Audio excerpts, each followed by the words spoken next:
Okay, so we're going to be taking a look at forms and endorsements on the policy and what exactly that is. More so, it's kind of a way that insurance companies use these little tools or tactics, being endorsements, to change your policy, and sometimes without you knowing. So my name is Mike Keeler. I'm a licensed public adjuster in the state of Florida. Okay, so let's take a look at a policy. Now this is a declaration page. If you remember, if you've seen the last video, and I'm going to put a link in the video, the declaration page spells out your coverages and what you pay for everything. All right. So as you can see here, dwelling, what that amount is, what the cost is for the premium, your deductibles, okay, lists all this different stuff. Now, the forms and endorsements follow shortly after that. Now, the one thing I want to bring your attention to is so forms are basically, some of them are just standard forms because there is a insurance service, this is layman's terms, that provide homeowners quote unquote forms. And it's just the ingredients of the policy that are standard across any insurance company. But then you also have some forms and endorsements that the insurance companies can provide or add in addition to. Okay, endorsements or riders are supposed to be in addition to the policy language that really can either limit coverages or add on coverages to your policy. Now, what I want to point out here is just how sometimes these insurance companies can add things on that you may not know. All right. So in this particular case, I just want to point out, do you see anything for screen, like pool cages, carports, any type of limitations? No, you don't. So if you just looked at this and say, okay, cool, I got a pool cage, it was ruined by a storm, a hurricane, so I'm going to make a claim on that. But when you come to your forms and endorsements here, right, you got to take a look at stuff. Just see if everything looks normal, if you would say, and if anything comes and brings to your attention. This one in particular, as I glance over this right here.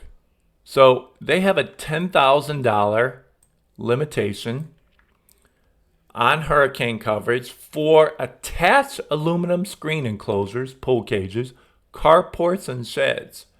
So this is an example sometimes of insurance companies not telling you, even though they're supposed to. They're supposed to send you a letter, notice of change of policy, notice of change of premium, whatever it might be.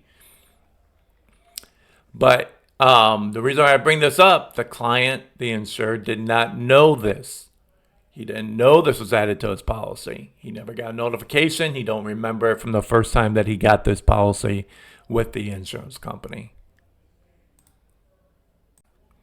Okay, we're going to take another look at another policy here. So this is Heritage Insurance Company.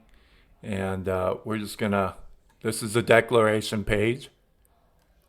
You will see what coverages are here, okay? How much they pay for these coverages. The hurricane deductible. All right.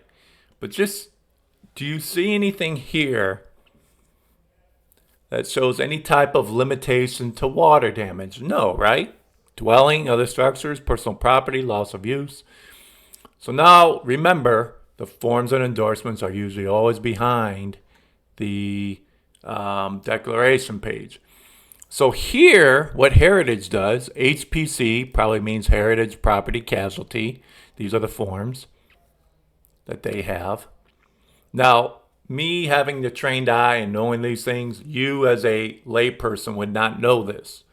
A regular homeowner would have no idea of this type of situation here. But when I look at this, I immediately notice a couple things. So number one, this endorsement here is talking about water damage. I know because of WD. This one shows LWD, which usually means limitation of water damage, limited water damage. So again, doesn't say anything about this in the declaration page, and this is a sneaky way that insurance companies do this. And again, they're supposed to send you a form saying that there's been a change in your policy. Now, when you have endorsements, they will usually be at the back of your policy. So let's go down to the back of the policy and see, do we find anything with limited water damage? So you start from the back up, and here we go. Okay. Most people don't do this. There's no reason to. You sign your policy, you're off doing whatever you need to do until a claim happens, and then, oh, shit. I didn't know I had a limited water damage. When did I have this? Why do I have this? So this is how sneaky insurance companies are when it comes to your policy.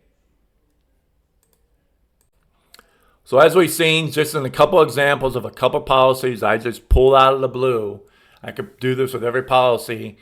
There's certain things with form and endorsements that the insurance companies try to be sneaky on, try and limit some of your coverages, and really most people have no idea about. That's why it's very important. I always tell people, especially these days in Florida and other places, other states, where insurance companies are minimizing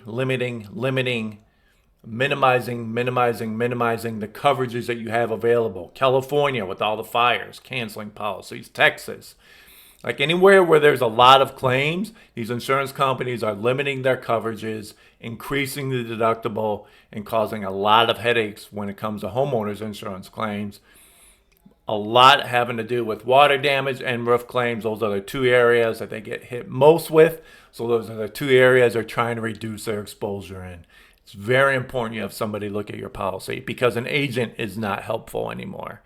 Remember, they're part of the insurance companies. Unfortunately, most of them, not all, most, but it's just different, and they're there not to really help people anymore, unfortunately. So again, my name is Mike Keeler. I'm a licensed public adjuster here in the state of Florida. If you have any questions or need help with a claim, this is how you can get in contact with me.